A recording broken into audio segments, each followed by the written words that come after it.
अस्सलाम वालेकुम व्यूअर्स, कैसे हैं आप सब लोग। उम्मीद करती हूँ आप लोग खैरियत से होंगे। व्यूअर्स, अल्हम्दुलिल्लाह रमज़ान का जो महीना है वो स्टार्ट होने को है।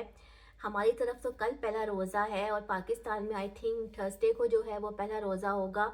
तो मेरी तरफ से जो है वो आप सबको, तमाम अहले वतन को, तमाम मुस्लिम उम्मा को रमज़ान की बहुत बहुत ज़्यादा मुबारकबाद। व्यूअर्स, मैंने सोचा कि चूँकि रमज़ान का महीना जो है वो बहुत ज़्यादा बरकतों वाला, रहमतों वाला महीना है, तो क्यों ना मैं थोड़ा सा जो है आपको कुछ इन्फॉर्मेशन ऐसी दूँ जो कि थोड़ा इस्लामिक नॉलेज या इस्लाम से रिलेटेड हो या इस्लामिक हिस्ट्री से रिलेटेड हो। तो मैंने आज एक ऐसा ही मौजू चुना है। मैं कोशिश करूँगी कि मैं रमज़ान के महीने में कुछ वीडियोस इस पर अपलोड करूँ, लेकिन मैं प्रॉमिस नहीं करती क्योंकि आपको पता है कि रमज़ान का महीना बहुत मसरूफ़ होता है। तो जैसे जैसे जैसे टाइम मिलेगा तो मैं आपके साथ शेयर करती रहूँगी। तो आज मैं आपके सामने जो टॉपिक लेकर आई हूँ वो प्री इस्लामिक हिस्ट्री है, ठीक है।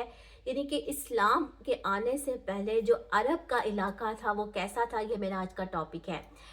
नाज़रीन, सरज़मीन हिजाज, ठीक है, जो हिजाज का इलाका है, जो हिजाज की सरजमीन है, वो अरेबियन पेनिनसुला के मगरबी हिस्से में वाक़या है, ठीक है।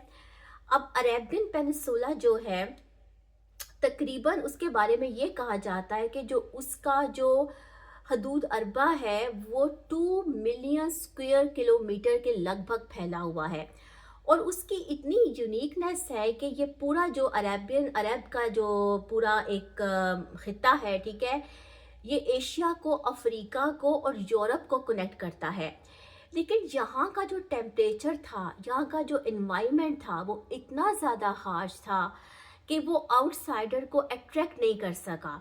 और कोई नहीं था सोच सकता कि किसी ऐसे इलाके से जहाँ का दर्जा हरारत 100 डिग्री फ़ारेनहाइट समर में जाता है, वहाँ से कोई ऐसी तहरीक शुरू होगी जो कि दुनिया की हिस्ट्री बदल देगी, यानी कि इस्लामिक मूवमेंट।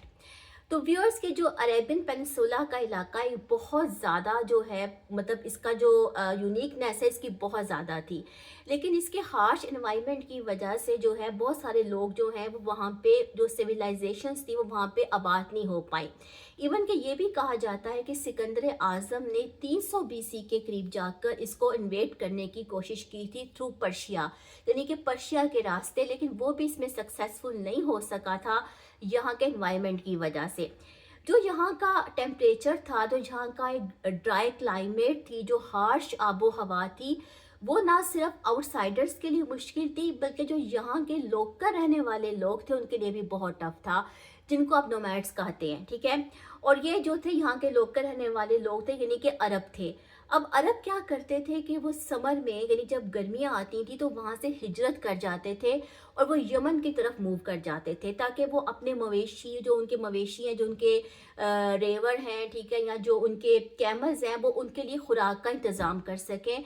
क्योंकि यमन की साउथ, जो यमन का जो मगरबी सॉरी जो साउथ हिस्सा था, जो साउथर्न पार्ट था, वहाँ पे ना बारिशें होती थी, ठीक है, समर के दिनों में वहाँ बारिशें होती थी, तो उनको बहुत ज़्यादा फर्टिलिटी मिल जाती थी, घास फूस मिल जाती थी, ठीक है, जिससे वो अपने मवेशियों का जो थे वो पालते थे। और वो कैमल्स में जो है वो इसका ज़ख़ीरा कर लेते थे ताकि वो सर्दियों में भी इसको यूज़ कर सके।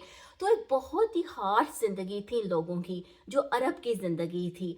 और यही जो सरजमीन हिजाज है, यहीं से तो इस्लामिक मूवमेंट जो है वो स्टार्ट होती है।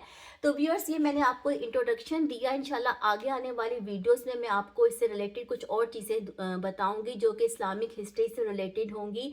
उम्मीद करती हूँ कि आप मेरी इन काविशों को भी सराहेंगे और इन्फॉर्मेशन जो है वो आप ज़रूर कुछ ना कुछ हासिल कर पाएंगे। रमज़ान का महीना आपको बहुत मुबारक हो। अल्लाह हाफिज़।